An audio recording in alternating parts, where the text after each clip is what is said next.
બધાને મારા જય શ્રી કૃષ્ણ. સંબંધ સંબંધ એ એક એવો શબ્દ છે જે આપણને સામાજિક પ્રાણી હોવાની પ્રતીતિ કરાવે છે. સંબંધ એ જીવનની એવી અવિભાજ્ય અનુભૂતિ છે કે અનેક રીતે આપણી આસપાસ વીંટળાઈને રહે છે અને જીવનની હર એક ક્ષણ, ચાહે કોઈ પણ પ્રકારની હોય, એમાં સંબંધ નામના વિશેષણનો કંઈક ને કંઈક પ્રભાવ તો અવશ્ય હોય જ છે. અરે ક્યારેક તો એ સંબંધરૂપી વિશેષણના પ્રભાવને લઈને જ જીવનમાં મોટી મોટી માઇલસ્ટોન ઘટનાઓ બનતી હોય છે.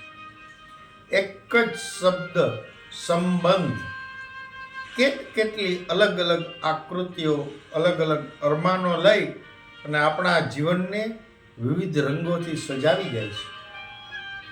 સંબંધ શબ્દની પોતાની જ અલગ અલગ સાઇઝો બની હોય છે અને એના આધારે જ એનું મૂલ્યન, અવમૂલ્યન, ગણના, અવગણના એ નક્કી કરી અને અલગ અલગ સંબંધોના ખોખાને અલગ અલગ સ્થાન પર ગોઠવી જિંદગીમાં સંબંધોની ડિઝાઇન નક્કી કરીએ છીએ. અને મજાની વાત તો એ છે કે એ નક્કી કરેલી સંબંધોની ડિઝાઇન જ જિંદગીમાં રંગ પૂરવાનું કામ કરે છે. અને એથી વધારે મજાની વાત તો એ છે કે જિંદગીના એ રંગોની ચોઈસ એ પણ જિંદગીના મિજાજ પર નથી, બલકે સંબંધોના પ્રભાવથી જ નક્કી થાય છે.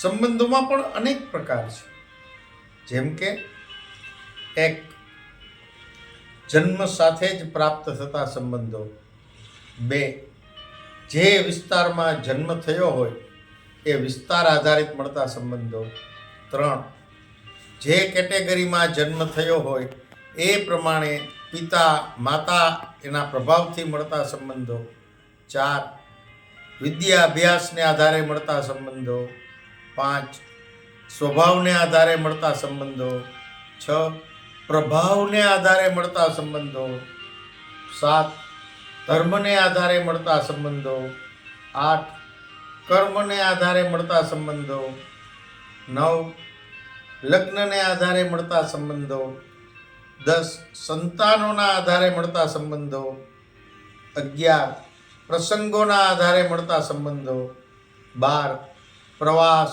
તીર્થાટનને આધારે મળતા સંબંધો, 13 જીવનચર્યાના ભાગરૂપ લેનદેન ખરીદ વેચાણના આધારે મળતા સંબંધો, 14 આકસ્મિક ઘટનાઓના આધારે મળતા સંબંધો.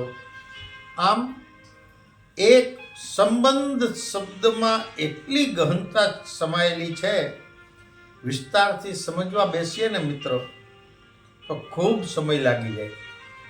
ફરી ક્યારેક મળશું આ બાબતે, આ સંબંધના વિષય પર ઊંડાણથી ચર્ચા કરશું.